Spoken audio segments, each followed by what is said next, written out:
За сайн байцгаана уу монголчуудаа. Өнөөдөр манай нэм гараг болгон явагдаж байгаа онлайн зөвлөмж нэвтрүүлгийн энэ удаагийн дугаар эхлэхэд бэлэн боллоо. За өнөөдрийн маань дугаарт та бүхний сайн мэдэх Эдийн засгийн ухааны доктор Баярхүү ах маань оролцсон байгаа. За дөнгөж сая би Баярхүү ахын танилцуулгыг та бүхэнд энд зургаар оруулсан байгаа. Та бүхэн уншсан баг. За боловсролын хувьд гэвэл 81 онд Улаанбаатар хотын биокомбинатын 10 дугаар сургуулийг төгсөөд 87 онд политехникийн дээд сургууль, 96 онд Оросын албаны улсын шинжлэх ухааны академи харьяа олон улс төр судлалын хүрээлэн дүүргээд мэрэгчлэл нь бол барилгын инженер, эдийн засгийн ухааны доктор, ажлын туршлага гэвэл та бүхэн сая бас харсан байгаа. За би давхар дахиад хэлээд өгье. 84-өөс 90 оны хооронд хөнгөн үндэсний үйлдвэрийн яамны харьяа эрдэм шинжилгээ зураг төслийн хүрээлэнгийн зураг төслийн инженер, эрдэм шинжилгээний ажилтан хийж байсан. 94 оноос Монсоник хувьцаа хэрэглэх компани үүсгэн байгуулагч захирал. За Монсоник Баярхүү гэдгээр хүмүүс бол ерөнхийдөө сайн мэддэг. 96-аас 2000 оны хооронд Монсоник группийн ерөнхийлөгч, 97 оноос Монгол улс дахь Малайз улсын өргөмжит консул, 96-аас 99 оны хооронд Инвест банкны тууцын дарга.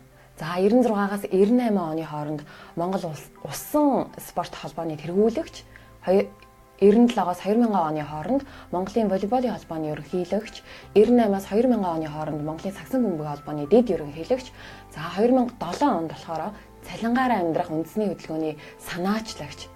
За 2015 оноос эхлэн Монгол ухаан эрдмийн хүрээлэнгийн тэргүүн, 2016 оноос эхлэн 218.1 үндэсний хөдөлгөөний тэргүүн тус одоо ажиллаж байгаа.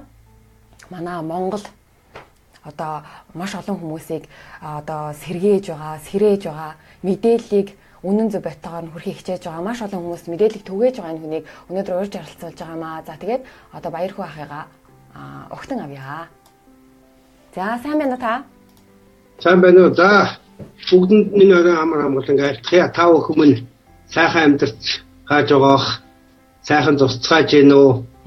Ажил давгүй үсттэй. Гэтэ яаж ч байсан эх орноос хол байгаа хүмүүст нухаас ах トゥ хамаатан санах Монголынхаа цагаараа санахаар ихтэй зөндөл юм байдаг багтаа. Тэрийг бас хамт амжууд тавих гэдэг та.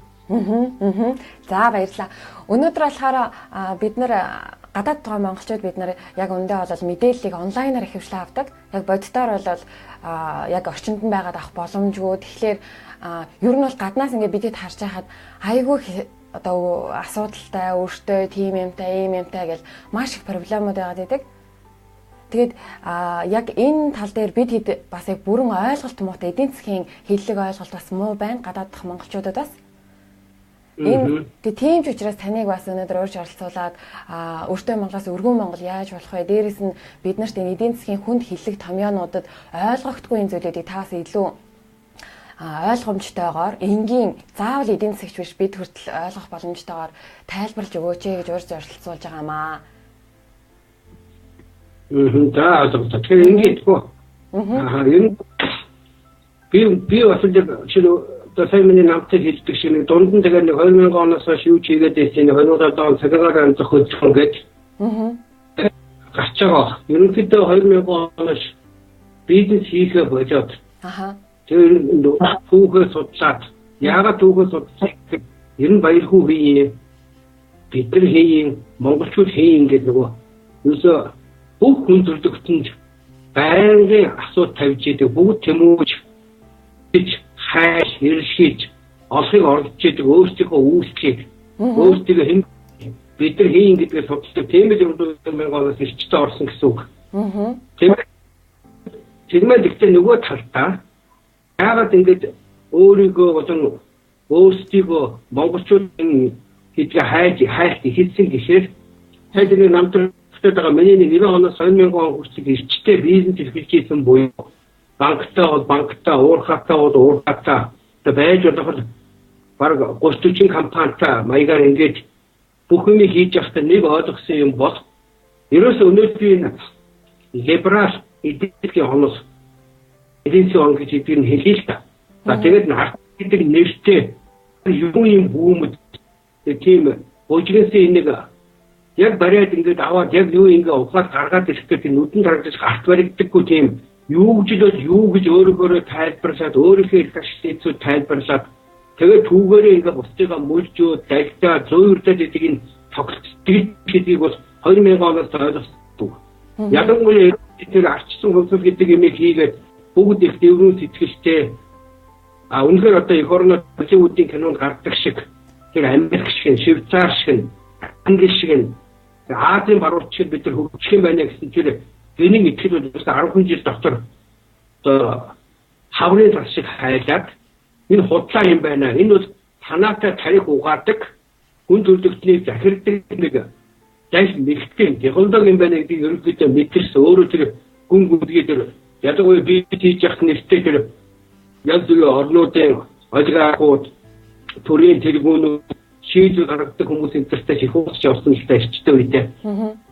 Тэгэхээр өнөөдрийн дэлхийд ноёдоо дагаа мөнгө санхүүгийн дэглэм тэр мөнгө санхүүгийн дэглэм өөрсдөө халахвчилж нүүрэн дээр он доллар гаргаж ир бурдааны хэдэн эрдэмтэн ч юм уу 50% юм уу оюун санааны алуурчдын зэрэг өмнөө байгаад тэдгээр хүн төрөлхтөн дээр тархины угааж таахан бүх хэвлэл мэдээлэлээр хасаж нэгсэндээ одоо сэтгэл зүйн дайныг сайн хийгээд араас тэрийг хэрэгжүүлдэг тэр төрлийн эдийн засагч нэртэй судлаач нэртэй хүмүүсээ мөн дээр нь авсан валютын сан дэлхийн банк Азийн хөгжлийн банк гэх мэт өөрсдийнхөө байгуулсан олон улсын хүн төрөлхтний сайн сайхны төдий юм шиг бүтцүүдээр дамжуулан тэгээд тэр мөнгө санхүүгийн хотоо үйлдэлээр залтай үйлдэлээр дамжуулан бусад хүн төрөлхтнийгөө мөлжиж байгаа юм тогтцоог ойлгоод эхэлчихэж байгаа гэсэн үг. Тэгэхээр ерөнхийдөө 2000-аас 2005 6 он хэд бол би бүгдийг нь ойлгочихсон. Яг хэн ямар сэтгэлтэйгээр ямар шалтгаанаар ямар зорилготойгоор бусдаа ингэж идэг гэдэг ерөнхийдөө ойлгомжтой болсон учраас тэгээ яг 2007 онд цагаагаар амжих хөдөлгөөн гэдэг байгуулж нэг үздэг нь яг нийт монголчуудаа нэг бүгдийг орон сууцтай өд хөдлөх хөрөнгөтэй хөв багтаа зээлтэй болгож ямар ч юм нэг эхлээ шатантай хүний тэр нэг даяагдмал хэрэгцээ буюу жамын хэрэгцээ болох идэх хоол, орох хорон, өмсөх хувцас, гэр бүл болох нөхцөл интернет дамжуулж барьцаалаад байгаа юмыг барьцаал ингэж тэр үйл хөдлөлт гэдэг нэгтэй удаан хугацаагаар зээл өгдөг тэр технологи Монгол хэрэгжүүлдэг монголчуудаа нэг орон сууцтай болгоод бизнестэй болгоод олж өгөх нэг сэмхэн хувьсгал идэх гэж оролцсон гэсэн үг ээ 2007 онд. Тэгэхэд бол яг манай Монголд байж байгаа их хурл, засгийн газар, Монгол банк, Тэрээр валютын сан хяндаг нэгч долларын мэдэл нэг доллартай ямар үнэтэйгээр ямар ханштайгаар төгрөг нийлүүлэх юм тэрийг хэн яаж дахин зарцуулж эцэстээ ямар үр дүнхий гэдэгт Монголын төр засаг болон бизнес эрхлэгчид жирийн ард түмэн тэр нь оролцох ямар ч боломжгүй гэдэг 2007 онд ойлгосон учраас ерөөсөө энэ монголчуудыг цааш бүгдийг ингэж өрөнд оруулаад өрөнд орох нь бол цаг хугацааны асуудал юм байна. Өрөнд оруулах замаа газар нутгийн минь дээрэмдэж эрдэнэс баялагийг нь авч дуусгахаас бид нар эндээс муцрахгүй мөн тэгэл бүр ясандаа тултлаа ойлгоно гэж монголчууд өвгдээлсгүй хэлдэг байсан. Тэгж ойлгосон учраас энэний эсрэг эхлээд яг нэг 2009 оноос эхлээд 5-6 жил чадлаараа цаг заваараа сэтгэлээрээ олсон мөнгө төгрөгөө зарцуулаад 90 цагийн дуудлага нэртэй 100 гаруй цагийн нэвтрүүлгийг 4-5 жил хийсэн байгаа. Эхлээд. Тэгээд үүнийхээ дараа одоо энэ хэд монголчууд маань мэдээж сэрж сэхэлт хийгээд ухаарцгаагаад энэ нэг миний яриад байгаа юмны цаад мөн чанар тэр харийнхны зайл мэх тэдрийг тэр зайл мэхэ Монголд хэрэгжүүлж байгаа арга зүй тэрэнд нь ашиглагдж байгаа энэ одоогийн томьёолор бол манан бүлэглэл буюу энэ долларын төлөв амиа өхөөс буцахгүй нэг олигаар ховшаарчд энэ тэгээд энэ юм ерөнхийдөө ойлгохтой гэж үзээд тэгээд талаас бодит байдалтай яг монголчууд маань үнэхээр яг нэг л миний хэлж тайлбарлаж харж ирснээр бүгд өрөндөө ороод орон сууцаа хураалгахтаа хүрээд тэтгэвэр цалингийн зээлтэй хүмүүс нь төлж чадхаа болоод 450 мянган төгрөгийн цалинтай багш 600 мянган төгрөгийн цалингийн зээлтэй болоод төл дийлхэ болоод гэх мэтэр ингээд яг тэр хугацааны асуудал байсан бол миний тоосч хэлсээс яг нэг жил гарангаар арай хоцорч хүмүүсийн хямрал яг нөгөө нохоо хамартай өгөр ус хийдэг шиг яг тийм байдлаар бүгдэнд нь тулж ирсэн. Тэгээд яг тэрэнд нь тааруулаад өргөн Монголын төлөө үндэсний хөдөлгөөн гэж байгуулсан. Тэгээд сая танилцуулганд хэлээд байгаа 218-1 гэж яагаад нэрлсэн гэхээр яг тэр 218-1 гэж 2002 онд батлагдсан Монгол улсын иргэний хуулийн 218-1 дугаар заалтаар Монгол төгрөгийг угаа аягүй сайн хамгаалчихсан хүн ямар ч валютын зээл авсан байсан яг зээл авах үеийнхээ ханшаар төлнөөгөө уг Монгол төгрөгийг маш сайн хамгаалсан иргэний хууль буюу үндсэн хуулийн дараа ордог суурь сан органик хуулиар баталгаажуулсан байсан учраас тэр хуулийг олонний анхааралд авчирч биднэрт нийт энэ Монголын зээл аваад байгаа өрөнд ороод байгаа хүмүүст ийм их том төгрөгийн яг авчирсан үеийнхээ төгрөгийн ханшаараа бүх зээл төлбөр тооцоогоо барагдуулаад энэ ханшны уналтаас болон тэр хооронд нь хүүн нэгд ханшны уналт гэчихэр учраас нөгөө чинь одоо юу гэдэг хүү маань дахиад хүүнийхээ хүү тэр ханшны уналтын хүү энэ бодогдно гэсэн үг шүү дээ. Тэр нь олонний анхаарлыг авчирье гэж ингээд сүүлийн 2 жил яг ингээд 218-1 гэдэг нэр өгчөөд өргөн модын үндэсний хөдөлгөөн гэж байгуулаад тэмцээд байгаамаа. Тэгэхээр товчсныхаа хэлэхэд шалтгаан маань маш энгийн. Ерөөсөө угаасаа энэ өнөөдөр энэ хүн төрөлхтнийг захираад байгаа. Манай Монголын бас их дутуу хараад байгаа юм нь дэлхийн өөрөө их жижигхэн дэлхийд захираад байгаа энэ санхүүгийн financial empire гэж одоо англи хэллэгээр бол financial empire. Оросоор бол financial empire гэж. Тийм одоо дэлхийг захираад байгаа банк, корпорациудын эзэдийн нууц бүлэглэлүүд. Тэнийг бол та нар интернет ухаад үзэх юм бол 300-гийн клуб, элдэвгийн клуб, 3 тал хэлэлцээр, масончуудын лож гэдэг маш олон янзаар нэрлэгдэж байгаа. Дэлхийд дээр ойролцоогоор нэг 200-аас 300 шахуу нууц далдалсан бүлэгмүүд. Тэгээд саяны банк санхүү корпорацийн эзэд хэвлэл мэдээллийн эзэд ингээд хуваагдаад тэдэрлүүгөө орцсон хоорондоо эрх ашгаараа холбогдчихсан хүн барихад айгүй хэцүү Азийн шүлж шиг 7 тэрбумыг хэрчгсэн иймээс сүлжээний Монгол дахь тэр нэг бидний ингээд өрийн сүлжээгээр бариад давхар мөрчийн хэрэг тэр айл 90 онд анх орж ирсэн хэвлэлийн хүрээлэн байгуулж өгөөд хэвлэл мэдээллийн эрхчлөө шинжил гэдэг нэрээр суулгаж өгсөн. Тэрнээс хойш тэр Eagle телевиз энтергээд ингээд янз бүрийн хэвлэл мэдээллийг байгуулж доктор талаасаа угаасаа тэр уг удмын хувьд Монгол шуудыг яснаасаа цуснасаа үзэн яддаг хүмүүсийг оюун санааны адуурчин маягаар хэвлэлж нийтлэлж тийм оюун санааны монголчуудыг самууруулж явах зорилготой бүр цаанаас нь санхүүжүүлж англи давижж курсд бэлдүүлж ирээд ингээ явцсан 27 жилийн бол яг харагддаг байхгүй юу. Тэгэхээр хэлээд байгаа нь ерөөсөө цаашдаа ядангуяа гадаадд байна уу дотоодд байна уу монголчууд маань яг энэ 27 жилийн ядахтай нэн шин түүхийн босон процессыг л тэр хооронд болсон гадаад нөхцөл байдал манай дээр элчин сайдын яамаа нээсэн Америкийн, Английн элчин сайдын яамнууд олон улсын валютын сан Монголд хизээ офсоны хизээ хөтөлбөр хэрэгжүүлж эхэлсэн. Хизээ Дэлхийн банк өөрийнхөө төлөөлөгчийн газраа байгуулсан. Азийн хөгжлийн банк байгуулсан. Дэлхийн банк, Азийн хөгжлийн банк валютын сангийн эзэд нь хийн. Тэр эзэдийн цаашаа хөөгөөд ахаар хаашаа очтیں۔ Тэгвэл миний их олон жил тайлбарлаад байгаа юмнуудын учиг нь тайлагдаад уг нь нэг тийм бас гайхаад ахаар ч юм уу тэгээд ахаар юм биш уг их энгийн юм. Ганцхан энийг өөрөөр ойлгочоод шалтгаанаа зөв олчих юм бол тэгвэл бид нар маш хүчтэй энэ дээр нэгдэж чадаад тэтгэжний хурдан л өргүү болно. Өөртөөхөө ахуй амьдралыг хэн нэгэн Америкууд, Оросууд, Хятадуудаас хамааралгүй өөртөө аваад явах тийм ахуйн тусгай тогтнол буюу ахуйн тусгай тогтнол маань өөрөө төрийн тусгай тогтнол учраас тэрийг олж авах гэсэн миний итгэл үнэмшил байдаг байхгүй юу? Арай ингээд их яриад ивэл дундуур нь бас асууж ингэж яаж болно шүү за. Энд хүмүүс ингэ бичсэн байна л да. Тэг гарцсан таны хувьд юу вэ гэж бичсэн байна. Тэгэхээр гарц ингээд байгаа. Би ингээд олонтаа ярьцгааг ингээд хүмүүс гарц гэдэг. Гарц маш энгийн.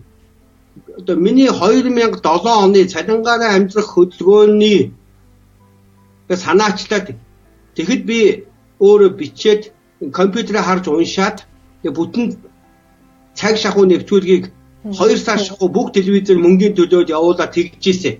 Тэгээд тэрэн дээр дурсагж байгаа юм байгаа. Яг гарц. Гарц гэж юу юм гэхээр ерөөсөө монголчууд минь сэрээч.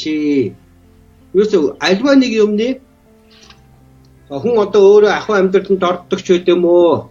Гэр бүлэнд доголддог ч байд юм уу? Өөрөө эрүүл мэндээр хохирч одоо өвчлөдөг ч байд юм уу? Бүх юмны үр үндэс нь хүнд өөрт нь байдаг буюу хүний өөрийн сэтгэлгээнд байдаг байхгүй юу? Тэгэхээр монголчууд маань эхлээ сэрээч. Өөртөө итгэлтэй болооч.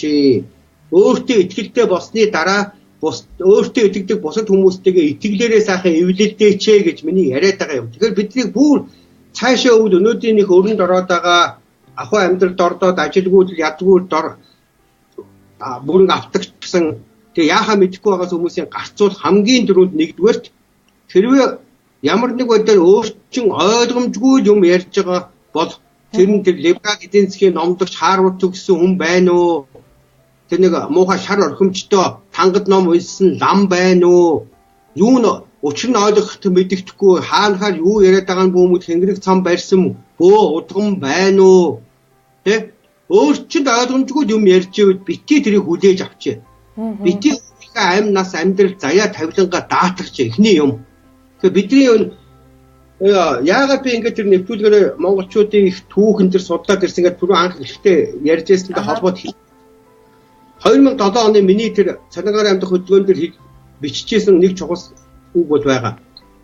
Юу нь мэддэхгүй харийн үгээр эдийн засгийн онол санхүүгийн хэллэгээр заллин хийж байгаа хүмүүст мухар сохроор итгэсний чинь төлбөрөө та нарын өрөнд орох чинь. Тэгээ яг тайлбарсан байгаа.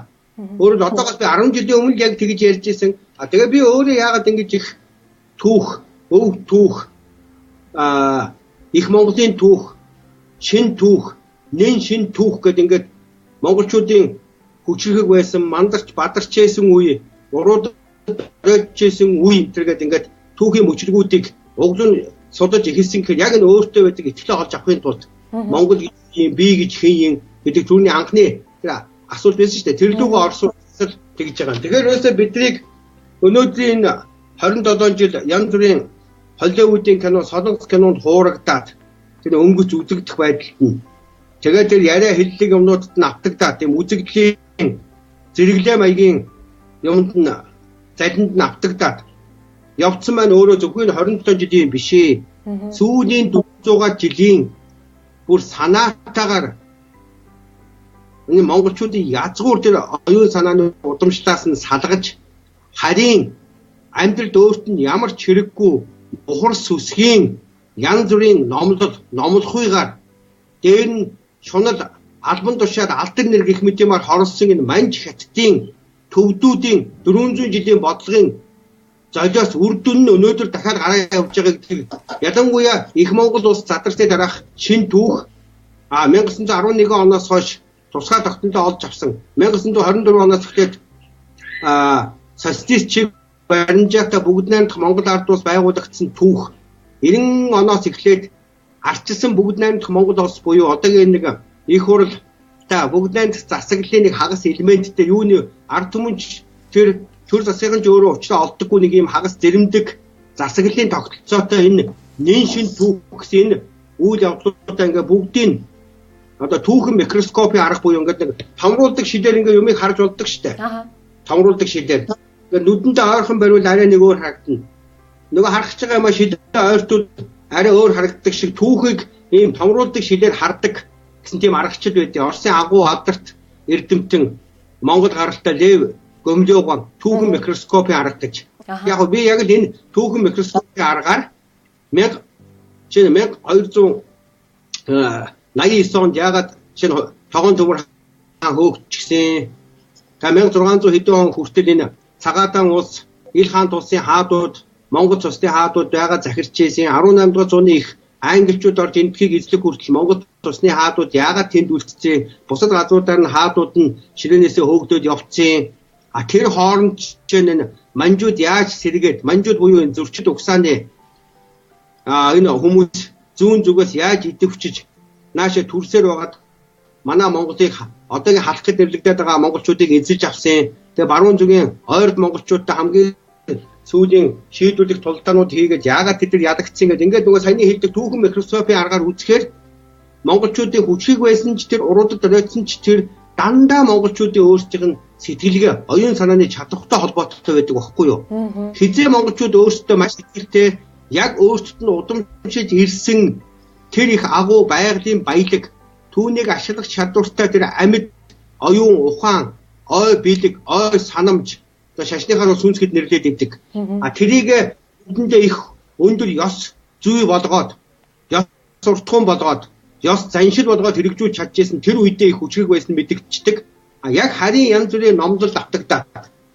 Тэгээ харийн янз бүрийн аж ахуй амьдралаа авч явдаг соёл давтагдаад ирэхээр уруудад оройтсон байдаг байхгүй юу? Тэгэхээр энэ дээр би нэг тайлбарлаад байгаа нь бидний өнөөдрийн нэг их өрөнд орцсон байж байгаа учраа мэдэхгүй байгаа. Тэгээ саяны тэр асуугаад байгаа гарч юу гэдэг байгааг нэлээд тийм гүн ухаандаг маягаар буюу хүн ухаандаг маягаар зүгээр Монгол эрдийн хүн маягаар тайлбарлавал бид нар өөрсдөө нэгдүгээр өөртөө ихтэй Монгол хүн байха болсных хамгийн суур үндсэн цаад язгуур шалтгаан нь бол яг уу өнгөс талдаа бол мэдээж иргэнд их 400 жилийн их хүчтэй оюун санааны самуурал энэ их бодисон юм дундаас мултрахч байгаа учраас энэ хэмжээний мэдээж гарц алдагдал хохирол байх нь ойлгомжтой. Нөгөө талдаа бол яг саяны хэлээд байгаа яг өнөөгийн тогтцоонд нь шийдэх тийм аргачлал маягийн буюу одоо юугаар хэлбэл шинжлэх ухааных томьёолоор хэлбэл тактик гэж хэлдэг штэ. Тийм тактик маягийн аргачлал асууж байгаа зөндөө арга байгаа. Тэр саяны хэлээд байгаа би одоо хавцангаа нодлон намарж байгаа хүмүүс тайлбарсан. Манайд харьцангуй их сайн тэр иргэдийн хүмүүсийн 218-ийн 1-р заалтаар жишээ нь хамгийн түрүүнд бүх долларын зээлүүдийг яг авсан үеийн ханшаар төвлөрөө шилжүүлчихнэ. Тэгэхээр нэг улс даяар нэг бүх долларын зээлийг авсан үеийн ханшаар 1900 авсан үн 1900-аар 1200 авсан 1200-аар шилжүүлэхээр улс даяар бүх долларын зээл төвлөрөө шилжүүлэхээр нэг дундаж ханш гарна та. Дундаж ханш гарна штэ. Тэгэхээр тэр дундаж ханшаар нь хуульчлаад яг Хонконг энтер шиг $1 тэдэн төгрөгөө гэд хуульчилчихна гэсэн үг. Тэгэхээр цаашид Монгол улсад доллар хэрэг болохгүй. Яагаад гэж доллараар зөвхөн гадаад худалдаанд хэрэгтэй юм. За ингээд эхний шатанда гадаад худалдаанд хэрэгтэй долларыг дотгошоо оруулж ирж ямар ч хэрэггүй төгрөгийн ханш унангуут нь доллар найдвартай гэж ингэж хоосон авч үн ихсгээд байдаг тэр нэг сэтгэл зүйн өдөөлтөд тэр төгрөгийн ханшны уналт, долларын ханшны уналт зогсож нь хуйлагдаад. Тэнгүүд яаралтай мэдээж эрэг энэ төв банк буюу Монгол банкыг олон улсын валютын сангийн дагуу долларын эзэдийн бодлогыг хэрэгжүүлдэг Америкийн Федерал Резерв буюу тэр нөөцийн сангад нэрлэгдээд байгаа хувийн банкуудын байгуулсан доллар хэвлэдэг хэвлэлийн компани хэвлэх үйлдвэрийн төлөөлөгчийн газар байлгахыг нь яаралтай болиулах ёстой. Яг энэ дэр бол та бүхэн маань яг тэр сорсуудаа сайн уншаарай цаашаа.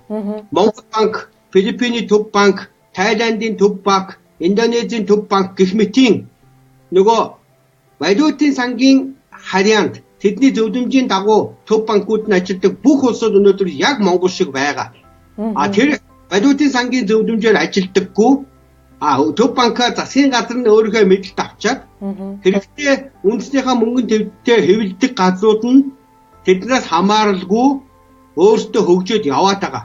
Мөн тийм яаралтай бид нар 1997 онд батлагдсан Монгол банкны тухай хуулийг өөрчлөөд Монголын ард түмний ахуй амьдралыг хангахын тулд төгрөгийг хэвлэдэг, түүнийг хүүгүү зах зээл рүү нийлүүлдэг, араас нь ханшны урахын бол удирдах менежментийн баг нь хариуцлага үлээгээ огцорч идэг Монгол банкны хуулийг яаралтай батлах ёстой. Хоёрдугаар алхам нь. Гуравдугаар алхам нь энэ Монгол банкын засгийн мэдэлтэй ирээд тэгээ төгрөгөө хэвлээд хүүгүү санхүүжилтийг өгөөд хэрвээ хэвлэсэн төгрөгийнх нь ханшны уналт 3%-аас ч юм уу хэтэрхийн бол огцорчдаг энэ хууль эрх зүйн орчин бүрдүүлэнгүүт нөгөө талдаа Монгол банкны хэвлэсэн төгрөгийг ард түмэнд бизнесмэнүүдэд хүргэж өгдөг цалин тэтгэвэр засгийн газрын цалин тэтгэвэр тэтгэмжийг ард түмэнд хүргэж өгдөг үйлчилгээ эрхэлдэг. Засгийн газрын төв Монгол банкаараа дамжуулж хэвлэсэн бизнесийн зээлүүдийг ард түмэнд нь хүүгүү хүргэж өгөө дундаас нь хураамж авдаг шудраг төрийн хувийн банкуудыг яаралтай мөн 1997 онд батлагдсан арилжааны банкны тухай буюу хувийн банкны тухай хуулийг зарчим үед өөрчлөх замаар төрийн банк болон хувийн банкуудын тухай хуулиудыг шинжилж дахиж боловсруулж батлах хэрэгтэй. 3 дугаарх нь. За ингээд цөмөр 1 дугаарт валютын сангаас салаад төгрөгийнхаа аншиг докторжуулж хуульчлаад төгрөг хэвлэдэг төгрөгнийхээ хуулиа батлаад хэвлэсэн төгрөгийн шударгаар тараадаг дундаас нь дээрэмдэж хэнд өхөө шийдэж хэнд ямар хүүгээр хүүлэхээ шийддэг нэг ламбард маягийн хувийн арилжааны банкуудыг хуулиар нь татан буулгаж гинээр зохион байгуулад ингээ 3 юм алхмыг хийсний дараа нөгөө Америкууд гадныхын чинь дахид довтлогоо хийж магадгүй учраас гадаад худалдааны ба валютын нөөцийн зохицуултын тухай хуулийг яаралтай бас батлах хэрэгтэй. 4 дугаар хууль нь. За ингээд гадаад валют ба гадаад худалдаа ба валютын нөөцийн менежментийг зохицуулах тэр хуулийг баталчих юм бол за ингээ ерөөсөө тэгээ мэдээж хэрэг нь 5 дугаарт нь жид нэрлэх юм уу эсвэл аль нэг хууль руу оруулах болох бах тэр 2009 оны 7 сарын 9-нд батлагдсан Монгол улсад Монгол улсын үндэсний мөнгөнд дэмжих төгрөгөөр гүйлгээ хийх тухай хууль гэж маш сайн хууль байгаа. Тэр хуулийн дагуу цаашид Монгол улсад бүх бараа үйлчилгээ төлбөр тооцоо зөвхөн төгрөгөөр байна гэд хуулиа маш чангаруулад хүн хурж ирээд 5 оюу толгойн зэс нүүрсийг яг төнтөө ачхтаа ачиж байгаа хэмжээндээ таарсан төгрөг худалдаж авдаг.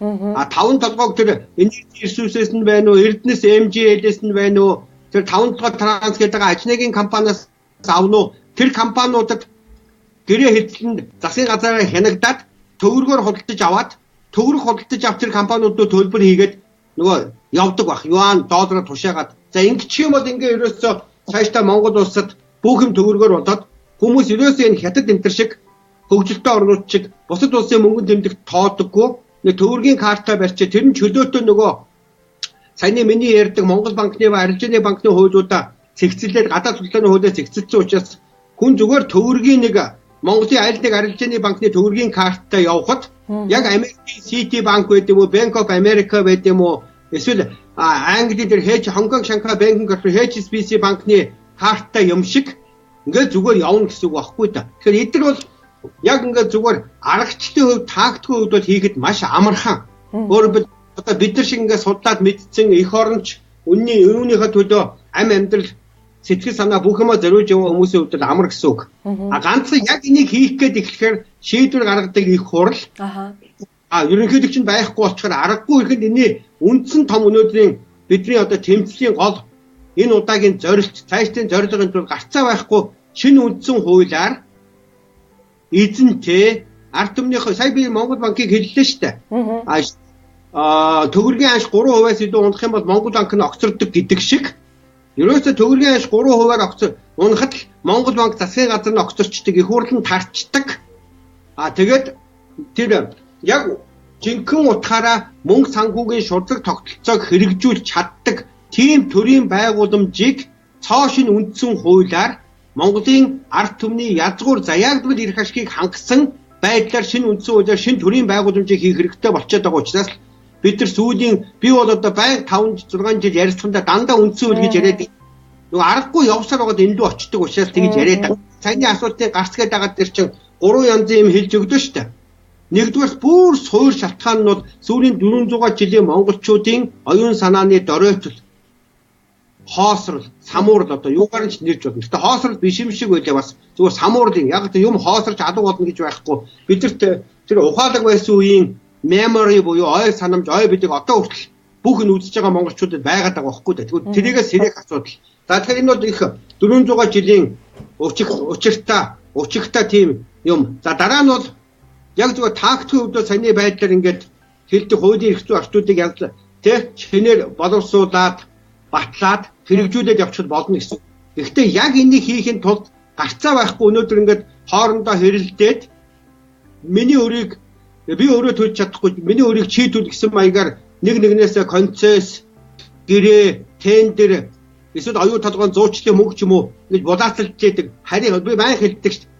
Долларын эдийн мөлжөөд хайцсан яс хамж аваад идсэн тогооны доотлын хусам угаацсан дээр адалцчихдаг манан гэдэг нэг офшорчл бүлэглэл бий болчиход байгаа учраас тэрийг арилгах шинэ үндсэн хууль. Тэгээд тэр шинэ үндсэн хуулиараа саяны хэлээд байгаа мөнгө санхүүгийн зөв шудраг ард түмэндээ үйлчлдэг тогтолцоог явуулах тийм шинэ төрийн байгууламж гүйцэх засаглал гүйц засаглал нь ард түмнийхээ төлөө зөв мөнгө санхүүгийн бодлого явуулахгүй бол ард түмнийхээ өмнөөс тэр засгийн газар их хурлын эрүү үүсгээд юм уу иргэний хэрэг үүсгээд барьж хориод шийтгэхэд идэг шудраг шүүх гэдэг нөгөө бүр концепцийн хувьд одоогийн байгийнхаас бүр эсрэг ард түмний эрх ашигын төлөө тийм шин төр хэрэгтэй байгаа учраас шинэ үндсэн хууль руу ороод байгаа байхгүй юу? Би нэг юм асууж байгаа. Жишээлбэл одоо үзэж байгаа гадаад байгаа залуучууд байна, гадаад байгаа зөндөө олон хүмүүс байгаа шүү дээ. Бид нар одоо жишээлбэл энэ таны одоо энэ явуулж байгаа өрнүүлж байгаа хөдөлгөөн таны энэ өгж байгаа энэ мэдээллүүдийг сонслоо. За үнэхээр тэгмээр байна гэж санаа нэгдлээ гэхэд бид нар яаж тусалж чадах вэ? Тэр ингэмээр байгаа. Би энэ дээр хамгийн дүүд ингэмээр юм байна. Мэдээж хэрэг та хэд нэгдүгээрт өөртөө энэ үйл ажиллагаанд ямар ач холбогдолтой орж байгаа гэдгээ нэгдүгээрт та нар өөртөө ухаарч бас тэрүүгээрээ бахархацгаамаар юм байна лээ. Яагаад гэвэл одоо би жишээ олгоод хэлье л да. Та энийг нэг сайн ойлгоод гадаадд амьдарч байгаа монголчуудын хүчээр өнөөдөр та нарын арг ирчин байгаа ах トゥ хамаатан садан аав ээж чинь тэр олон Судан, Этиоп, Украин, Сир, Индонез, Бангладеш, Филиппин, Тайланд чиг дампуурахгүй, ядуурахгүй байгаад байгаа та нарын хувь айгүй үнэхээр өндөр шүү гэдгийг би онцолж та нарт тайлбарж өгөх гээд байна. За би чи болоод ингэж Суданаар ч юм уу Монголоор тайлбарлая л да. За Судан буюу Этиоп гэдэг нийл мөрнийг дагсан бүр хамгийн багаар түүхэн сурвалж байгаа 6000 жил тэр хавийнхаа үр тариаг нийлүүлдэг маш баялаг тийм хөрстөө бараг одоо миний нэг олж уншсаар бараг 10-20 мянган төрлийн гайглын заяагдвал тийм үрийн сорт буюу тийм одоо нөөцийн юута банкта тэрүүгээр тухайн жилдээ тааруулаад аль үр тариагаа тарих юм бол хэдэн жил ард түмнээ хангаж чадахгүй гэдэг тийм их агуу соёл боломж ирсэн тийм юмтай байсан ард түмнийг үндэснийг улсыг энэ долларын эзэл валютын сантайгаа очоод тэгээ эдийн засгийн бүтцийн өөрчлөлт гэж манайд хийдэг шиг бүгдийн ажлын байргүй гаднаас хамааралтай өөртөөс нь хамааралтай болох тэр эдийн засгийн бүх тогтолцоог задлаад тариалангийн талбаануудыг бүгдийг нь хувьцлаад өөрсдийнхөө хувийн банкуудад барьцаанд манай одоо энэ Япон эзэнтэй хаан банкаар бүгдийг барьцаанд Монголын бүх малыг барьцаанд авдаг шиг ахуулаад за үүнийхээ дараа хамгийн хорлонтой юм нь нөгөө өөрсдийнх нь тэр их өвгдээцийнх нь амьдралаараа туршиж цуглуулж ирсэн тэр их өв соёл болох үрийн өрүүдийн бүгдийг устгуулад тэгээд Америкийн Monsanto гэдэг компани жишээ нь зөвхөн нэг удаа ургаад дахиж үр төлөө өгдөггүй. Ирэх жилд нь дахиад Америкийн Monsanto корпорациас үрийг авч тарьдаг байхаар бүх тариануудыг зохицуулаад ингээд өөрсдөөсөө бүрэн хамааралтай болгосны золиосонд өнөөдөр та нар интернетээр ороод үзэх юм бол тэр Этиоп, Судан энтергээд агуу Африк твэд баг тэр чигээр нь шахуу тариагаар хангадаг байсан улсуудын ард түмэн өнөөдөр өсөглөгөөр өгч байгааг та нар харна. Яг тийм хорон бодлогыг 1991 оноос эхлээд олон улсын валютын сан Монгол улсад өнөөдөр 6 дахь удаага хөтөлбөр хэрэгжүүлж хийж байгаа. Анх 1991 онд валютын сан орж ирээд хамгийн анхны stand by гэдэг хөтөлбөрийг хэрэгжүүлэхэд $1 40 төгрөгтэй тэнцэжсэн гэсэн үг. Өөрөөр хэлбэл тухайн үед $100 ирсэн хүн 40 төгрөг зөвхөн солиод 40 төгрөгөөр л монголчуудаас юм худалдаж авдаг гэсэн үг. Өнөөдөр $1 ирсэн хүн 2500-аар солиод 2500-аар Монголд байж байгаа бидний бараа үйлчилгээ, Монгол хүний оюун санаа, Монгол хүний биеийг хүртэл худалдаж авч байгаа байхгүй да малын хүртэл.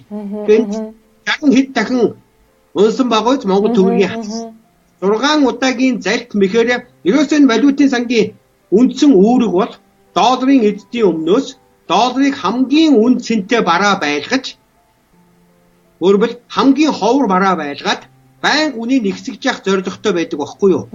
Хэрвээ Төгрөгийн ханш доктортой байгаад ах юм бол тэр янз бүрийн Японы засгийн газраас авч байгаа $1 миллиард 3 дугаар цахилгаан эсэс авсан 95 оны зээлээ тэгж удаан 25 жил төлөх хэрэггүй 2 жилийн дараа төлчих гэдэг юм нөгөө бүх долларын зээлүүдээ хэрэг төгрөг долларын ханш доктортой байгуул бид төлж чадах учраас бидний төлөвлөхгүй үүднээсээ л бидний нөгөө орлогоо олдог, цалингаа олдог, ашгаа олдог төгрөгийн ханш шиг л өөрийнхөө доллартай харьцахад нь байнга унгаж байхад л валютын сангийн үндсэн үүрэг байгаа байхгүй да.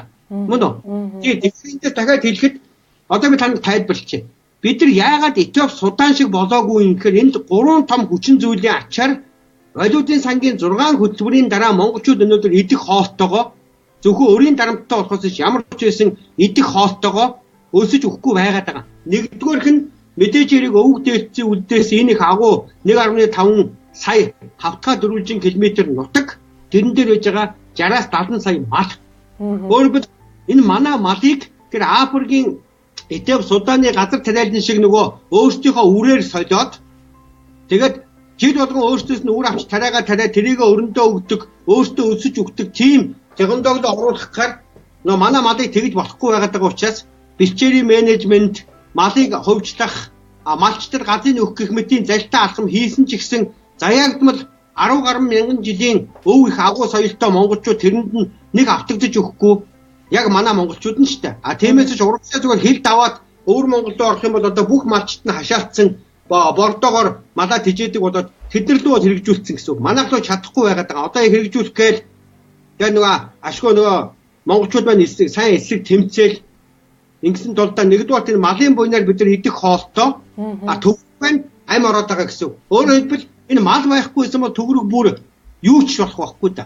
Мал цагаатайгаа тэр 60 сая малын хэмжээгээр тодорхой хэмжээний төгрөг амьтаа байгаад тэр төгрөгөөр малаа худалдаж авч монголчууд яваад байгаа учраас эдгээр тэр долларын бодлого нэгдүгээрт энэс болж үр дүнд хүрэхгүй байгаа. За хоёрдугаар юм нь бол манай энэ газар зүйн байрлалын онцлог буюу бид нар зөвхөн Орос хятад хоёртой хилэлдэг заяагдмал хоёр агуу хөрштэй учраас мөн тэр Этиоп болон Судан хэрэгжүүлсэн шиг эсвэл тэр Филиппин, Тайландд хэрэгжүүлсэн, Индонез, Бангладеш хэрэгжүүлсэн шиг бидний бүгдийг өсөлтөн гуйрамжид аваачих бодлого нь бас хэрэгжихгүй. Төгрөгийн ханш шиг бүр тэгтлэн хүснээр гиперинфляц буюу одоо өнөөдөр $1 2000 байж та маргааш 100000 болдог, нөгөөдөр 100,000 болдог тэр Африкийн орнуудад тушсан загвар нь явж өгөхгүй байгаа. Энэ маань хоёр дахь шалтгаан нь Орос хятад хоёртой манайх заяагдвал хөрш буюу манай нийт гадаад худалдааны хамгийн багаар 70%, 70-аас дээш нь Орос хятадтай учраас яаж ч эдгээр нөгөө Монгол банкаар дамжуулаад, арилжааны банкаар дамжуулаад, ломбардуудаар дамжуулаад долларын бодлоготой уяад доллараар 8 хэлэгдэг байсан ч гэсэн Оростой 8 ихтэй рубль хэрэглээд, хятадтай 8 ихтэй юан хэрэглээд байгаа учраас яг тэр рубль юан хэрэглэж байгаа хэмжээнд төгрөг амтай байгаад байгаа учраас төгрөгийн ханшийг бүр эдгээр хүслээрээ унгаж чадахгүй байгаа энэ хоёр дахь шалтгаан. За гурав дахь маш том яг цэвэр өвөг дээдсэн биш. Өнөө цагийн монголчуудын одоо энэ байгуулж байгаа том гавьяа бол гадаадд амьдарч байгаа монголчууд та бүхний амьдарч байгаа газар болгоноос тухайн улсынхаа мөнгөн тэмдэгтийг юм уу эсвэл долларыг, фунт стерлинг, евро, солонгосын вон байна уу бүгдийг ингэж арга гэрдүүгөө явуулж байгаа чинь өөрөө дахиад нөгөө валютын сангийн хянаад биднийг долларгүй болгоод хамгийн үнэтэй болгох гэсэн долларын бас тодорхой хэмжээнд хямдхан байлгаад арга гэрийнхэнтэй та нарын явуулсан хэмжээний тэр валют шүү дээ. Евро байна уу, фунт стерлинг байна уу, доллар байна хамаагүй. Тэр үнийн дүнтэй тэнцэх хэмжээний төгрөгийг энэ та нар амь оруулж байгаа учраас та нар өнөөдөр энэ ард байж байгаа ах トゥ хамаатан саднаа аварч байгаа энэ төгрөгийн ан шиг унахгүй байгаа маш том экспортын бизнесийг хийж байгаа. Өөрсдийнхөө надад одоо баг боодын хөдөлмөр гэж хэлж болох тэр хүнд хэцүү хөдөлмөр их нутгаа санаж байгаа ах トゥ хамаатан санаж байгаа тэр хөдөлмөрөөр та нар хийж байгаа учраас яг анх удаа энэ гадаад байж байгаа монголчуудаа энэ ярилцлага хийж байгаагаа далимдуулаад олон бас та нартай энийг баярлж явдгаа хэлий. Энийг та нар ойлгож бас өөртөө бахархаараа ач холбогдлоо хүн өөртөө ихтэй бай гэдэг маань өөрийнхөө үн цэнийг мэддэг болно гэсэн үг шүү дээ нэг талдаа. Тэр талаас бас ингэж яваасаа гэдэг үүднээсээ 3 дахь том монголчуудыг бас энэ бүр Америкуудын долларын эзэн бүрэн боол болгохгүй байгаа бариад байгаа нэг том хүчин зүйл нь та нар юм шүү. Тийм учраас та нартай бүр тусгаалan бас баярлж явдгаа илэрхийлье. Тийм. Баярлалаа. Тэгээд би сая ингэж бодлоо, ингэж асуух гад. За дөнгөс яг асуух гэсэн зүйлээ мартчихлаа. Шал өөр юм бодоод. Би энд танд хүмүүсийн комментүүдийг уншиж өгөх гэсэн. За тэгээд эдийн засгийн тэнцэлд за таныг дэмжиж байгаа үнний дуу хоолой болж байгаа хүн шүү. Зөв ярьж байна гэх мэт маш олон хүмүүс битсэн байна. За тэгээд энд бол системийг ийм хүмүүс л гарч иж өөрчлөн 76 бол хизээч өөрчлөхгүй та дараагийн их хуралд нэр дэвшгүй Ганбаатар гэх мэт хүмүүс төрд гарчмаар хүндээ удахгүй гарна гэж итгэж байна. Ийм оюунлаг хүмүүс улс төр дутаад байна гэх мэтчлэн ингээ комментууд ирсэн байна. За тэгээд одоо би танаас нэг асуух гэдэг зүйл нь болохоор за саяны ингээд энэ 3 том зүйл бол Монголыг ингээд таны ярьснаар бол ийм юм байна. Одоо харин өргөн Монгол болохын тулд одоо гадаадх монголчууд маань за эхлээд өөрсдөө сэрлээ ойлголоо тий. Одоо бид нар мөнгө илгээж байгаа маань өөрөөр бид нар одоо жишээлбэл бодитоор яаж за зөв. Тэгэхээр энэ та нар бодитоор нэг дуурт та нар ингээд маш том өнөөдөр Монголд хийж чадахгүй байгаа тэр 5 толгойн нүүрсний ордын экспортоос Монголын ард түмэн хүрчиж чадахгүй байгаа тэр их ашгийг та нар тэнцээ биеэрээ хөдөлмөрлөөд хүний нутагт нэг өсөндөө босоод тийм сайхан амьдрал биш шүү дээ. Тэгэд та нар энэ биеийн хүчний экспорт буюу өөрийнхөө амь амьдралаараа экспорт хийж байгаа хүмүүсийн хувьд нэгдүгээр өөрсдөө бахархацгаа өөрсдөө үн цэнийг мэд. За нөгөө талдаа одоо ард талдаа ард гэрийнхэндээ байгаа та эдийн тус тиймэр амьдрал ахгүй амь зуулга авч явж байгаа хүмүүстэй мөн үү? Яалтаа энэ шинэ үндсэн хуулийг батлах тэр бүх ард түмний санал асуулга явуулна гэж ман намынхаа Америкуудын залдах гэдэгний эсрэг ерөөсөө энэ их хурал тарах ёстой ерөнхийлөгчийн энэ их хурал тараад тэгээд бүх ард түмнээс 1992 онд нэг удаа бүх ард түмнээс их оронч ухаантай боловсралтай чадaltaй хүмүүс нь сонгогдож ирээд тухайн үеийнхаа 400 гаруй хүн тэгээд цуглаж байгаа шинэ үндсэн хуулиа батлаад тарсан байхгүй да. Тэгэхээр тимийг 50 замаар тэрийг хийх ажил та нар өөр өөрчлөлтөд идэвхтэй оролцоо. Тиймээс ч одоо аль нэг намыг сонгож, аль нэг улс төрчийг ухаантай чадaltaй эсвэл их тийм гоё бэрта тэгж явдаг цаг дуусчаад байна. Ганц Баярхүү чадахгүй. Бид нар бүгдээрээ нийлээд хоорондоо ах トゥ хамаатан садан найз нөхөд бүгдээрээ ярьж хагаад тэгээ нөгөө зовлонгийн түргэн жаргалын удаан гэж ярьдаг шиг ерөөсөө шинэ үндсэн хуулийг батлах шинэ ардын хурлын сонгуулийг явуулах ёстой гэдэг дээр л монголчууд маань нэгдэд нийлж чадаад тэгээ шахах юм бол угаасаа болно. Энэ дээр бол тиймээс ч одоо сая ингээд ерөнхийлөгчийн сонгуулигаа болоо харлаа. Одоо гарсан Баттг маань чадлаараа бас яг заримдаа попурч байх шиг байгаа. Заримдаа бол ингээд өөрөө бизнес хийж байгаа хүн бас аргагүй тэмцээл юм. Гэхдээ энэ чадахгүй. Яагаад тэгэхээр төрийн байгууллагын тогтолцоо маань өөрөө ерөнхийлөгч нь юу хийж чадахгүй зэрэмдэг эрэхтэй их хурл нь юу ч хийж чадахгүй зэрэмдэг эрэхтэй, засгийн газар нь зэрэмдэг эрэхтэй, гуруулаа эвлэлдээд нийлээд үндэсний аюулгүй зөвлөл болсон ч гэсэн тэр мөнгө хэвлэх эрхээ Монгол банк нь алдчихсан Монгол банк нь ерөнхийлөгчтэй их хурлаа засгийн газартаа харьяалагддаггүй олон улсын валютын сан учраас тийм учраас ерөөсөө энийг гарцаа байхгүй шинэ үндсэн хуулийг батлаад нэг хүн нэг төрийн тэргүүн ч гэдэм үү ерөнхий сайд ч гэдэм үү нэг тамга атгачаад тэгээ бүгдээрээ ярьж байгаа тэр нь шийдвэр гаргаад өгчөө тэр алхаа зогцсон л бол бүх юм шийдэгдчихэд ийм нэг эзэнтэй болохоос дэш явахгүй. Би өшөө нөгөө талдаа бас үзэж байгаа хүмүүст энэ эргээд нутаг нугтаа байж байгаа ах トゥ хамаатансад найз нөхдөөгөө ярихад нөгөө энэ ялангуяа сэрж ухаарцгаагаад тэгээ хоорондоо ойлголцоход нь хэрэг болдог бас нэг суур ганц юм хилээд өгчвөл хэрэгтэй байх гэж удаад хэлж байна. Мэдээж бүгд ихэнх нь бол мэддэг баг. Гэхдээ яг хэлчихэд энэ 90 оноос хойш орж ирсэн маш олон орчуулгын урд нь Монголд хэлэнд байгаагүй нэр томьёонууд биднийг маш их бодлуулжээ. Жишээ нь одоо эдийн засаг гэж. Яг энэ эдийн засаг гэдэг ийм ойлголт өнөөдөр дэлхий дээр хаач байхгүй. Одоо гэдэг бүх хүмүүс мэдж байгаа. Экономия гэж байгаа. Экономия. Буюу economics гэж яг одоо манайхны хэлээр эдийн засгийн номлохыг бол economics метриан тэгээ янз matrix гэж янз нэрлээд англиар орсоор энэ чинь грек үг л дээ. Тэгэхээр эндээс хэл эко гэдэг язгууртай байгаад байгаа зү. Өөрөлд байгаль орчин буюу жам гэсэн үг байхгүй эко гэдэг маань. Тэгэхээр экономия гэдэг бол жам зүй буюу манайхаар бол аж ахуй гэсэн үг байхгүй юу? Аж. Тэгэхээр би одоо ингээд маргаашаас эхлээд өөрийнхөө нөгөөдөөс эхлээд өөрийнхөө танилцуулган дээр эдийн засгийн ухааны доктор биш. Аж ахуй ухааны доктор гэж шинжилж бичих гэж байгаа. Аж ахуй ухааны. Үүн бид нар аж ахуй гэж хэрэгэлдэг байсан. Одоо чинь ингээд хятад руу ороод өвөр монголчууд эдийн засаг гэж ярьдгүй шүү дээ. Аж ахуй гэж ярьдаг байхгүй юу? Тэгэхээр өвөр Монголыг хөгжүүлэх 5 жилийн аж ахуйн төлөвлөгөө, нэгтгэн коммунист төлөвлөгөө биш шүү. Тэгээ аж ахуйн төлөвлөгөөний дагуу юаныг тэдэн хувийн хүүтэй, тэдэн юаны зээлийг орон сууцыг бол тэдэн хувийн хүүтэй хураамжтай зээлээр өгчөөн дандаа аж ахуй гэж ярьдаг баг. Тэгэхээр энэ чагсахгүй байхгүй да. Энэ тэгэхээр хэлэхэд яг энэ эдийн засаг гэж энэ орчуулгын маягийн хин зохиосын бүүмүүд юм нөгөө оюун санааны адуурчдыг бодож бол тарих угааж хийсэн нэр томьёонууд маш их монголчуудыг бодлуулж байна.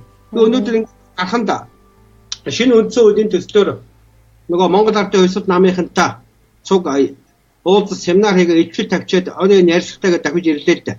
Тэгсэн ингээд нутгийн өөрөө удирдах ордон чөлөөний тийм үг байгаа. Одоо сонсоход сонь сонсогдож байгаа үстэй тий. Тийм ээ.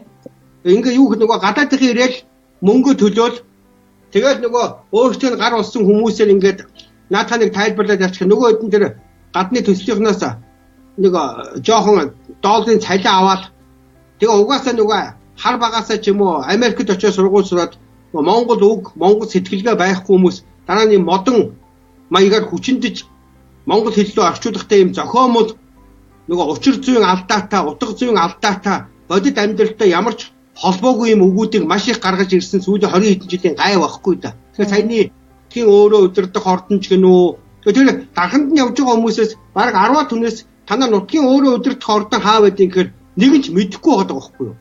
Танаа хотын захиргаа хаана байдгийг, дархан хотын захиргаа дарагчаа хаан суудгийг гэхээр шууд зааж өгöd байгаа байхгүй юу? Тийм богод жишээ тэгэхээр энэ эдийн засаг гэд нэрлэгдээд байгаа энэ томьёоч гэсэн яг адилхан. Үүнтэй адилхан тэр инфляц, дефляц. Тийм хүний толгойрог үйлдээд байгаа юм шиг. Дандаа нөгөө ойлгогддгүй зарим зүйл. Ойлгохгүй тийм юмар их явдаг. Ингээ харахаар айгүй эндэж ш. Одоо шинэ дархны үн өсчихөж байгаа.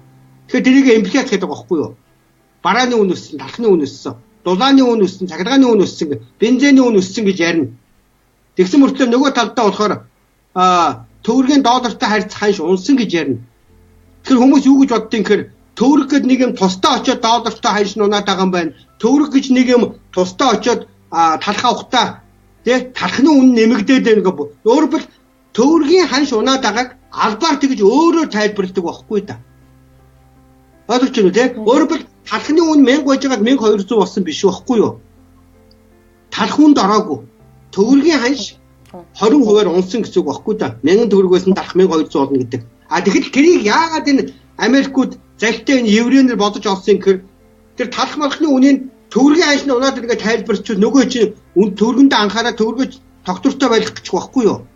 Тийм учраас энэ нь одоо манайд ингээд 97 оноос хойш ингээд ирж хэрэгжүүлсэн тэр дэлхийн худалдааны байгууллагын гэрээ хэлцээрүүд манай гадаад худалдааны стандарт дэглэмүүд тэгээд дараа нь тэр Монголын статистикийн газарт ирж суулгасан програм түүний дагуу монголчуудын инфляци тооцож байгаа аргачлал тэгээд тэр GDP-гэд нэрлээд байдаг гадаад худалдааны эргэлт ч юм уу эсвэл дотоодын нийт бүтээгдэхүүний үнэлгээ ч юм уу бүүмэддэг тийм залтай тэгээд аргачлал маргачлал гэдэг чинь дандаа зүгээр компьютерийн програмууд ч гэсэн Америкуудын ирж суулгасан валютын сангийн тэгээ үүсгэхээр энэ дэр нэг талд нь талхны үнийн өсөлтгээд нэг хэрэглээний сагсгаад нэг баах юмыг оруулсан.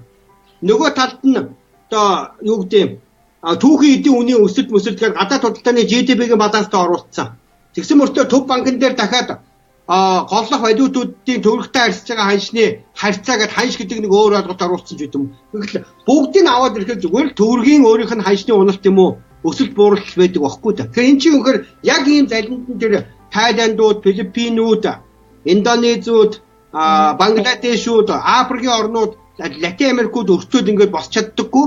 Энийг ойлгоод эннийх нь эсрэг аюул арга хэмжээ авдсан Сингапур, Малайз, одоо Хятад, Унгар энэ төргээд нэг улсууд Грек энэ төрүүд ингээд өмнөөс нь тэмцээд тэгээ өөрсдийнхөө хөгжлийн зам тусгай тогтнолд олж аваад байгаа гэсэн үг байхгүй юу? Тэ? Арай нэг өөр сэдвээр нэг юм асуух шаардлагатай байна л да. Манай нэвтрүүлгийн цагаас нэлээд явсан байна. Гадаад байгаа монголчууд Монголд очихлоор банкаар үйлчлүүлэх, улсын төрийн байгууллагуудаар үйлчлүүлэх, банк одоо юу гэдэг энэ төрийн байгууллагуудтай ч юм уу ингээд ямар нэгэн байгууллагатай үйлчлүүлэхтэй дандаа ингээд айгүй хүн суртал мэдрээд байна. Уул нь бол ингээд бид нар ч өөрсдөө хэрэглэгч, бид нар ч өөрсдөө татвараа төлж байгаа тийм хүмүүс яг адилхан 50-50% харьцаатай баймаар байхад ихэвчлэн дандаа гуйж ингээд банкийг гуйдаг, иргэний бүртгэл дээр очиж гуйдаг, нөгөөд ингээд дээрлэж харьцдаг, амар хүн сурталтай байдаг. Энэ тал дээр та юу гэж боддог вэ? Тэгээ энэ тал дээр бол гадаадх монголчууд амар стресстэй. Монголд байгаа монголчууд болохоор ерөөдөө тэрэндээ ингээд хүлээн зөвшөөрсөн ингээд яг тэрүүгээрээ л гуйгаал явдаг.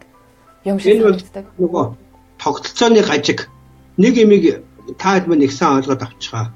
Энэ Америкуудын, еврейчүүдийн долларын эзэдийн хэрэгжүүлдэг технологи чинь үндсэн суур тэ одоо зайл мэх нь юундаа байдгийг гэхээр тухайн улс үндэстэн дотор байгаа ямарваа нэг байдлаар бусдын төлөө хэзээ зүтгэж байгаагүй төрд байгаагүй дандаа тийм магадгүй тийм эрүүгийн хэрэгтэн байхаар мөнгө шунлаасаа болоод дандаа нэг гисгээгчээсэн шийтгэжсэн тийм хүмүүсийн удмуудыг л арчил нэрээр гаргаж ирж бусдын толгой дээр гарын үсэг зурдаг тэр иргэний бүртгэл мэдээллийн газар ажилд орцсон байх тэ төрийн тэргүүн болчих их хурлын гишүүн болцсон байхаар ингэж энэ Африк, Латин Америк, Монголд адилхан хууль эрх зүйн орчин тогтолцоогоор нь хийдэг учраас ерөөсөө та нар цаашдаа улам дордно. Яг тэр бүр хаанаас аль газрын гаваас гарч ирсэн энэ хинзээний хэний ямар удмын гайвэ гэж хэлэхээр тийм адгийн шаарууд одоо улам их гарч ирнэ. Мөн үү? Ялангуяа тэр хэлээд байгаа за төр засгийн байгууллагуудыг бол бид нар саний хэлээд байгаа шинэ үндсэн хууль хийгээд тэгээд юун 50 та нар бас дахиад их хүлцэнгүй хандж байна. 100% тэр татвар төлдөг буюу эзэн болсон ард түмнийхээ төлөө үйлчилж явах хэрэгтэй чадахгүй өгдөг байх хэрэгтэй нэг. Хоёрдугаар нь түрүүний миний хэлдэг тэр шинжлэх ёстой 5 хуулийн 3-т байгаад байгаа арилжааны банк буюу төрийн банкны тухай хууль байна шүү дээ. Тэрэн дээр бид нар маш хатуу байлгаад банк өөрөө зээл өхийн тулд хүн өөрөө хамгийн хүчтэй, хамгийн үн цэнтэй баялаг болохоос биш ямар нэг амьгүй эд бол баялаг биш байхгүй да. Өнөөдөр энэ банк санхүүгийн тогтолцоо Америкуудын хийсэн залин амьгүй эд нь амьтаа хүнээ барьцаалдаг тийм дөнгө байгаа учраас тэр банкн дээр ч гэсэн дандаа хүйтэн хөлдөө бүр сэтгэлгүй бүр уваагүй адгийн шаарууд хүртэл ялангуяа банкнд ажиллаж байгаа зээлийн эдийн засагч масагч гэсэн нэг тийм нэг хүний хувь заяагаар тоглодог барьцаалагчсан хүмүүсийг харах юм бол та нар бүр өстой орхож игшмээр штэ. Бүр яг тийм муу хүмүүс нь угаасаа шигшигдэж тэр банкн дээр рүү очдөг байхгүй юу? Тэгээ гайгүй хүмүүс нь тэндээсээ тисч чадахгүй угаасаа гараа явчихдаг. Тэгээд нөгөө хүмүүс маань тэндээсээ гарын ихээр банкнд ажилладаг гэдэг арай 1-2% бага хүүтэй орон сууцны зээл өгд юм уу? цалингийн зээл өгдөг ч юм уу аль хэдийн нөгөө үнэ дахиад 3-5 жилийн цалингаар нь барьцаалаад ингээд дөнгөлцсөн байдаг учраас бас чадахгүй. Тэр банкны эзэн хийн гэхээр тухайн банкыг удирдах байгаа хүмүүс нь биш цаад зээл өгч байгаа бүх юм барьцаалсан долларын эзэд байдаг байхгүй да. Тэр нь бол зүгээр Монголд байгаад байгаа биш. Бүх улсад нэгсэн ойлгоч та бүх юм.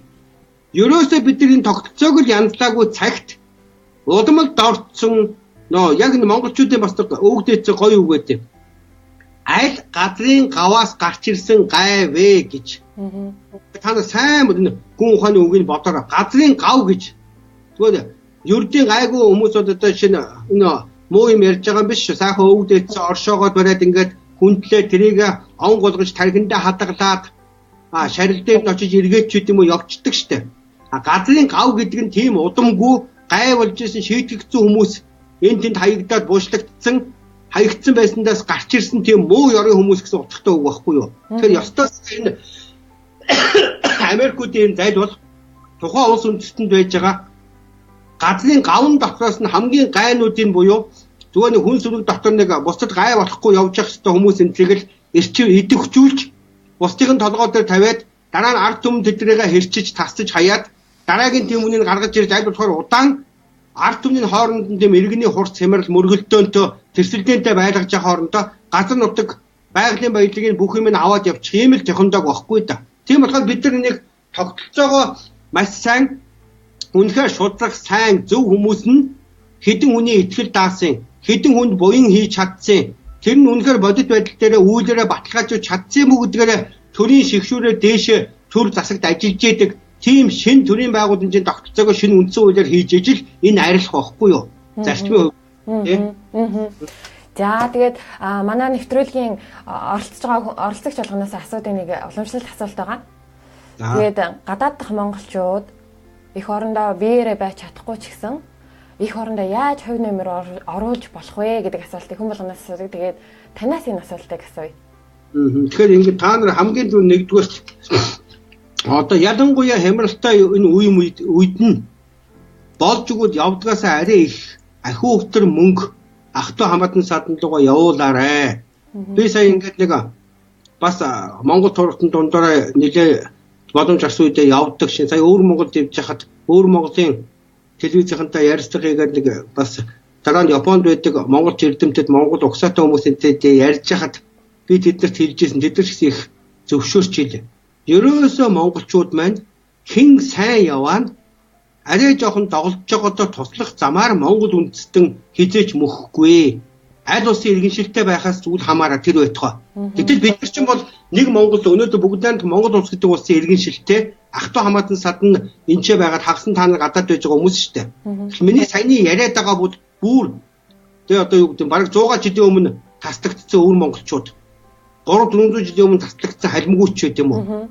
Одоо юу гэдэг 80-аад онд 70-80-аад онд манай Монголд маш хүчрэг хөгжилтэй байхад өвөр монголчууд ч юм уу айгүй ядуу зүдүү хэцүү байсан шүү дээ. Тэгэхээр эндээс юу тайлбарлах гэдэг нь гэхээр тухайн үедээ хөгжил сэтгэлтэй байсан ар монголчууд буюу бид нар нь өвөр монголчуудтай тусалдаг. Одоо арай жоохон ахуй амьдралд нь зэгцэрсэн хөгжилтэй байгаа өвөр монголчууд нь мөн үү хятадуудаасаа илүү биднэртэй тусалж чадаад байх юм бол бид нар монголчууд их сайн хүчрэг нэгдэлтэй хөгжих юм байна. Гэтэл ярьжсэн учраас та бүхэн маань нэгдүгээр ялангуяа одоо маш юм хэцүү долларыг хамгийн үнэтэй бараа болгоод дараа нь тэрийг худалдаж авдаг төгрөгийг нь олдохгүй болгоод Монгол банк нь бүх төгрөгийг буцааж бүгдийг татаж аваад албаар мөнгөгүй болгож бүр бадар бариулж гуйлгаж байгаа энэ их муухай зэрлэг алуурчдын тогтолцоонд эдийн засгийн болж игэл $1 ч гэсэн аргийнхэнтэй илүү явуулаарай. Тэрүүгээр энүүгээр хоол ундаа авч идэж барьж хэсэх тийм юм шүү. Тинчээ та нар ингээд тансгалж барьдаг ч байд юм уу? Ахуй амьдралдаа илүү дутуу үрснээсээ илүү энэ хурц хямралтай 1-2 жилдээ аргийнхэнтэй болж игэл нэгдүгээрт их сайн тусалцаарай гэж та хэдээсээ гуйж хүсмээр байна. Нэг хоёрдугаарт нь миний яриад байгааг ойлгосон нэгээрээ өөртөө сэрж өөрөө садангуудаа нийт анд нөхдүүдтэйгээ сэрцгээж яг Монголоо яаж цөмөрөө нийж аврах уу гэдэг дээр их өргөн дэлгэр маргаа мэтгэлцэн одоо яриа хэл хөөрөлдөөнийг хийж ихлүү зүгээр шүү. Тэгээд ахын та нар тийм нэг юм гарц гаргалгааг өөрөөсөөрөө олоод тэгээд цөмөрөө байнг бас ингээд харилцан ярьж хөөрөөд иж бол миний хувьд бол та бүхэндээ цагаа тохирч юм бол надад талхавцаад байх юм байхгүй. Тэгэхээр нэгдүгээр бол яг бодит ахуй амьдралд нэмэртэй юм ч юм уу та хэд $1 ч гэсэн 1 фунт ч гэсэн илүү явуулахыг бодцоогоороо аргийнхандаа. Хоёрдугаар тэднэртэйгээ маш их сэтгэлээ нээж өвдөөцсөн минь ээдрээ тайлах гэж агуу соёл байдیں۔ Ээдрээ тайлах. Хизээч ахтуу хамаатан садан анд нөхөд болж өгөл бие биендээ гомдол битгий те. Гомдмор ч юм уу буруу ойлголцол тэр дорн хурдан яриад тэрийг ээдрээгээ тайлчжээ. Ялангуяа ийм хямралтай үед бол ээдрээ тайлах өв заншил соёлыг маш хүчтэй сэргээгээд хоорондоо битгий гомдож барьцгаажээ. Маш сайн ярьцгаажээ. Тэгэх юм бол миний хэлдэг Монгол итгэл маань сэрэгцгэн шүү та бүхний. Хоёрдугаарх нь. За гуравдугаарх нь бол яах вэ гэхээр мэдээж хэрэг одоо ингээд Монголд үйл явдал бол маш их өрнөнөө. Хуучин шиг тийм унтаа байдалтай юм уу арчаагүй байдалтай байхгүй. Монгол тэртээгүй хувьсгал болно. Хувьсгал болно гэдэг нь шинэ үндсэн хуулийг батлан шинэ төртөө болно гэсэн үг. Энэ миний харж байгаагаар бол 50 замаар хийчихнэ. Яг ямар ч байсан Америкууд орж Сир, Украин шиг одоо байж байгаа манан бүлэглэлийг буу зэвсгээр хангаад ард түмнийг буудуулж чадахгүй. Энэ манан бүлэглэлээс сүртэй биш 20-30 хүн байгаа.